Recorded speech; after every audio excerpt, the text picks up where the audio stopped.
Olá, canal Old Way. Sigamos rapidamente a leitura das cartas entre Freud e Pfister. 24 de fevereiro de 1928, Viena. Caro doutor, é muito injusto que o destino tenha levado ao leito por uma flebite. Seu modo de vida ativo, suas escaladas nas montanhas deveriam ter assegurado melhor sua circulação. Mas quando é que o destino não é injusto? Com isto, está feita a passagem para a sua contra-argumentação. Ela já está na redação. Era sobremaneira necessário que minha ilusão, o livro, fosse contestada dentro dos nossos círculos. E é belo que isto tenha acontecido de forma tão digna e amistosa. Pelo efeito das suas colocações sobre mim, o Senhor não precisa perguntar-me o que pode resultar quando se é juiz em causa própria. Alguns de seus argumentos parecem-me lirismo, outros, como a enumeração de grandes intelectuais que mesmo assim acreditaram em Deus, parecem-me baratos. Exigir da ciência que estabeleça uma ética é injusto. A ética é uma espécie de código de trânsito para o tráfego entre os homens. O fato de que a física admita atualmente que sejam redondos os átomos, que anteriormente eram quadrados, é explorado de maneira abusivamente tendenciosa por todos os famintos de fé. Enquanto a física estender o nosso domínio sobre a natureza, tais mudanças deveriam ser-lhe indiferentes. E, por fim, permita-me, por uma vez, tornar-me impolido.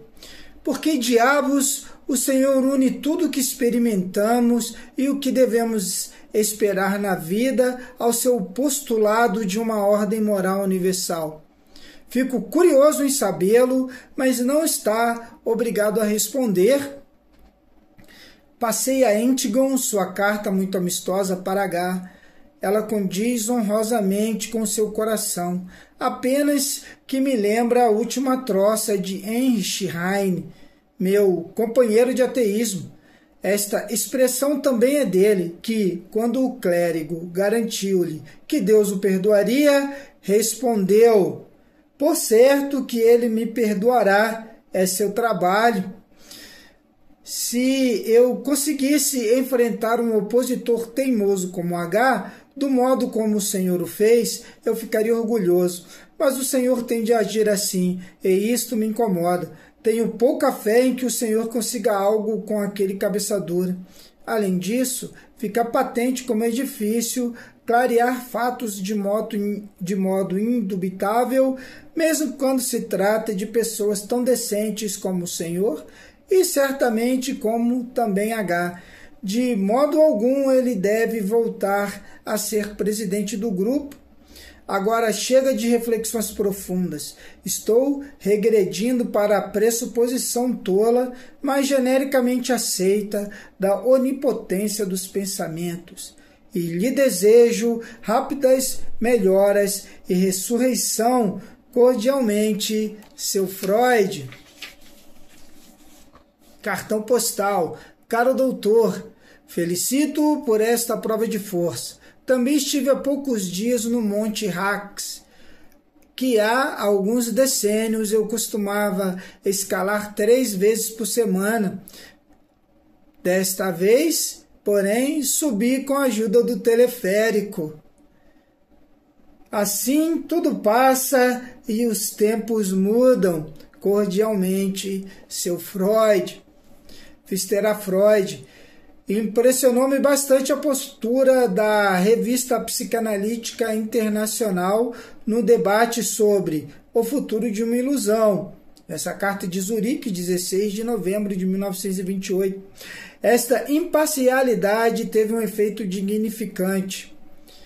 Quando os adversários sempre nos acusam de que os analistas são mais mesquinhos e hostis, mais intolerantes e fanáticos que os não analistas, este debate o refuta. Para mim, a discussão com o Senhor foi animadora e proveitosa. Deixe-me agradecer-lhe novamente de coração por sua bondade, como o Senhor foi tão bondoso em atender as minhas perguntas e aliviar a minha ignorância. Sinto-me bem livre para trazer-lhe novamente um pedido. Nos seus 3 ensaios sobre a teoria da sexualidade, o Senhor fala de pulsões em si desprovidas de qualidade que somente alcançam suas características específicas a partir de suas fontes e alvos somáticos. Essas características específicas, enquanto pertencentes ao isso, ainda são sempre inconscientes? As pulsões desprovidas de qualidade parecem-me muito importantes para domiciliarem a unidade organizada do indivíduo e para descartarem a impressão de que o Senhor o considera composto como um mosaico. A outra pergunta concerne a técnica. Quando se retorna às interpretações dadas, vê-se constantemente como a memória, sob o signo da resistência, distorceu o que foi dito, de modo que se fixam falsas compreensões atribuídas ao analista. Para alguns analisandos, ditei resumos, obtendo muitos bons resultados. Para outros, eu mesmo analisei as falsificações das interpretações. Já com outros, isto não foi possível, como, por exemplo, o nosso AB, que também não assimilou o ditado. O Senhor considera minhas tentativas como inadequadas?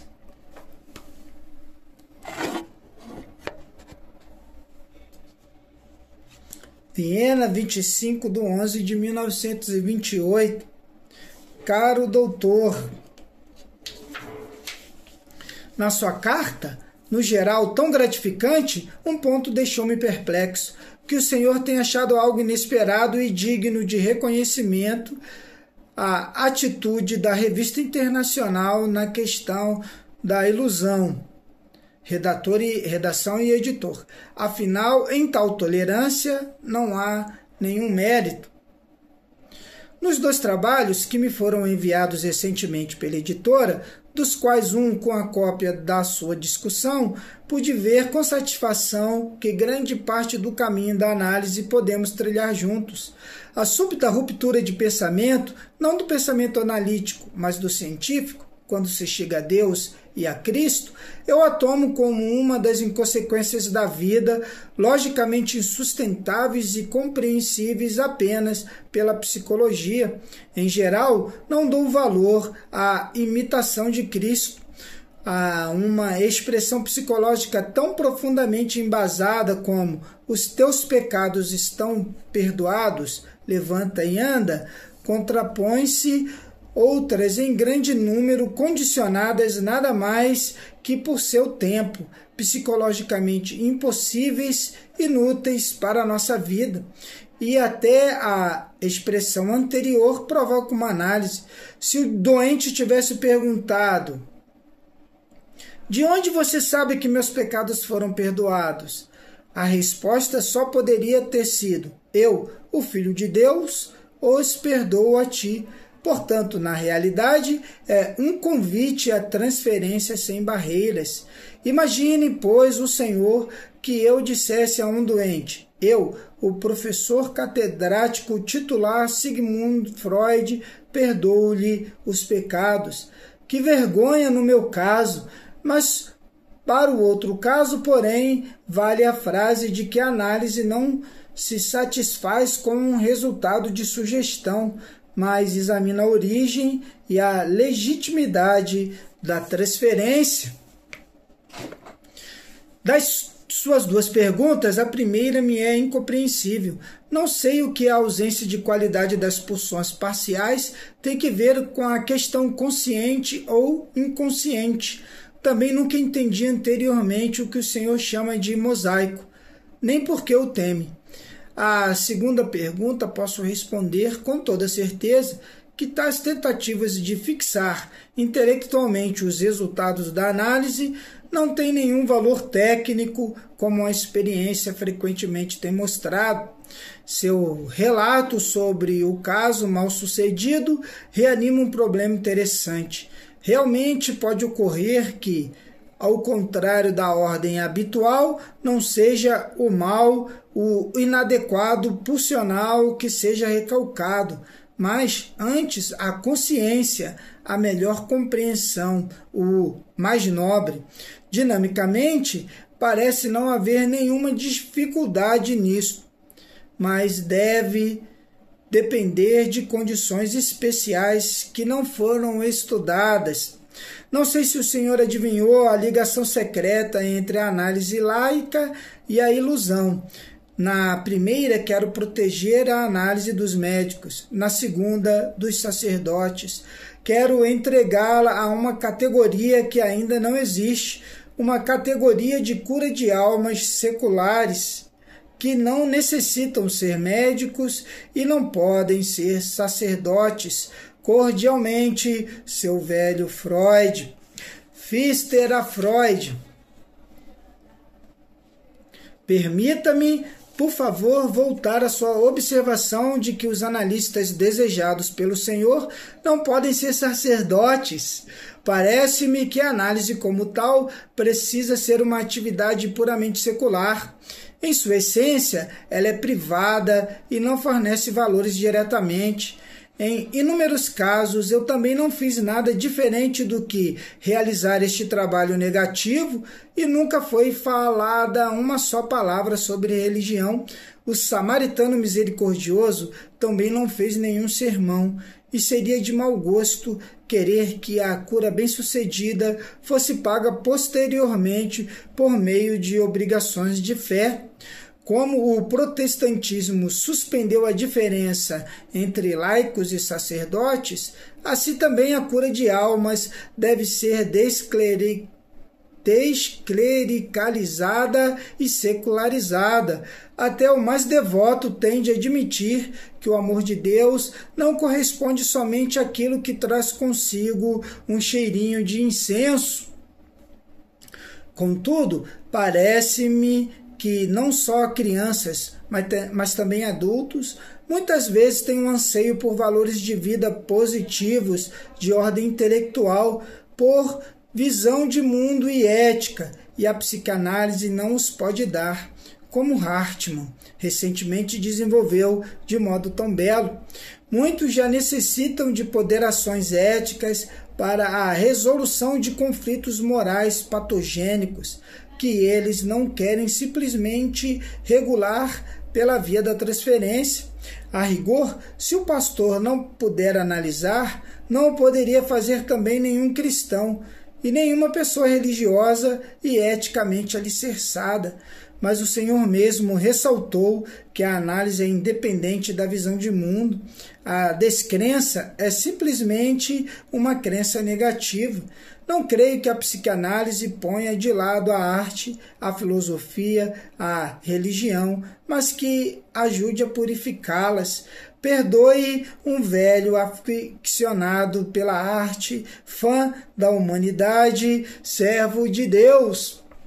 Deixo-me guiar justamente pela obra maravilhosa da sua vida, sua terna bondade, que encarnam, por assim dizer, o sentido do ser, em direção às fontes profundas da vida. E não posso, na margem delas, ficar somente pesquisando. Tenho de beber e recolher forças vitais. A frase de Goethe, se não o sentirdes, não o conseguireis alcançar, é válida de novo, como sempre.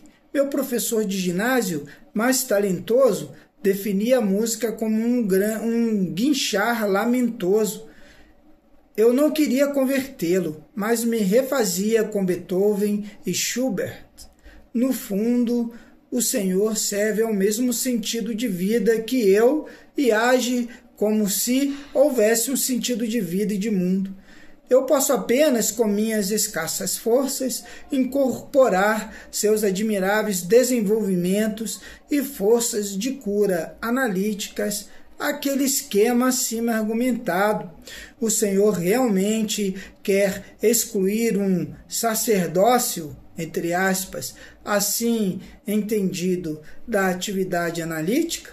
Não creio que o Senhor tenha entendido desse modo a sua palavra.